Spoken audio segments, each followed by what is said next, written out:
Thank you very much, Café du Sport, for this wonderful song, which is called Lullaby of Birdland. What are we going to do tonight? We will have the battle of the new sports. We are going to look into the future in different ways. We have invited 4 speakers, and they will not speak very long. We don't have PowerPoint presentations. They will have short pitches about their new sports, their new ideas about the future of sports. And you will have to choose.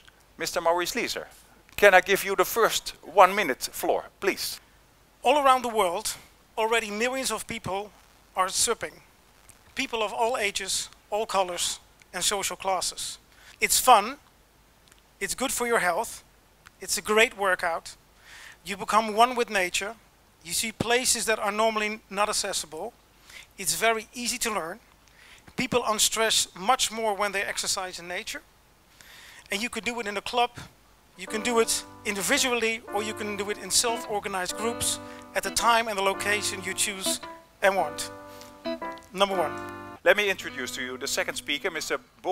Morten Bo Andersen from Game Denmark, which is dealing with urban sports. Thank you.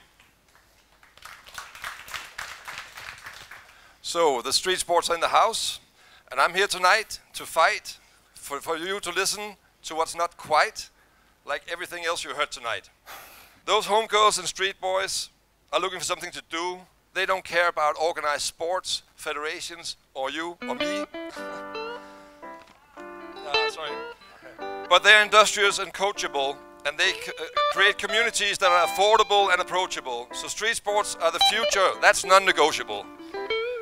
In the years to come, it will grow on a rate that's uncontrollable. We love to visit you guys because we want to get smarter. Yeah, because sometimes we miss that. Yeah, we'll be listening in to all the Congress thingies over there, so we can learn about things, you know. The third speaker will be Louis Moustakas from Streetfootballworld. So what we're talking about is reimagining the game of football so that all of these people are forced together, are forced to play together, so inclusion is the name of the game.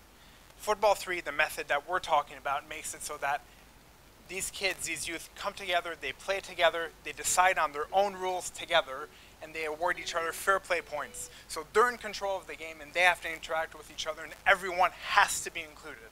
And that's what we're talking about, and that's something that the world of football and the world of sports desperately needs.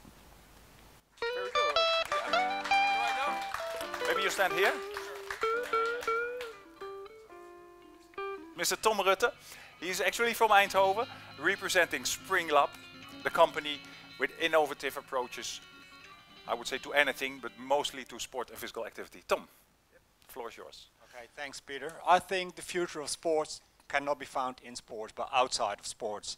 We started thinking about what is attractive to the youth from 9 to 8 years old, and we tried to combine elements out of gaming, technology, being outdoor, being competitive, being together with friends into a whole new concept called Moon Trees.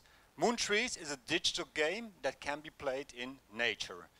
It's almost impossible to explain without visualization, but trees in a forest are enhanced by technology, and those trees can be captured by different teams in a competition that can be played in forests all over the world. Moon Trees. Okay, Tom. One of the main conclusions that, of tonight is that we are trying to lowering the threshold for being active in sports, and that's a very good thing. On the other hand, I think there still will be thresholds, and one of the positive things in sport is also that people want to belong to some social groups, and I think that's something to keep in mind, that it's important for sport as well, so we shouldn't lower the threshold maybe of course in most opportunities where we can do that, that's a good thing. But sometimes we should maybe also keep the social aspect of sports. Yeah. Thank you very much. I think that was a very nice conclusion of the evening. So please get up. Also the people in the back, and Lucy and Susie, everybody should vote which sport do you think has the future, contribute most. Take your stands. I think the field of sport or recreational activities, whatever you call it, needs to have room for everybody. I think it's very important. If we can have more organizations doing football, we can reach more different types of people, and I think that's worth the initiative they do here. Very good. I think we are coming to the end of this session, and as you rightly said, it's not a competition. It's not a competition. It's a friendly measuring of seeing what attracts us, and street football, supping, innovation, and urban sport, they are always to encourage new groups of people. They all work on inclusion, sometimes in an innovative way, and sometimes in, well, what I liked very much was the 3 halves. I would like to try that one day. New ways of practicing sport by technology, by new sports, and that's really something we can do a lot with.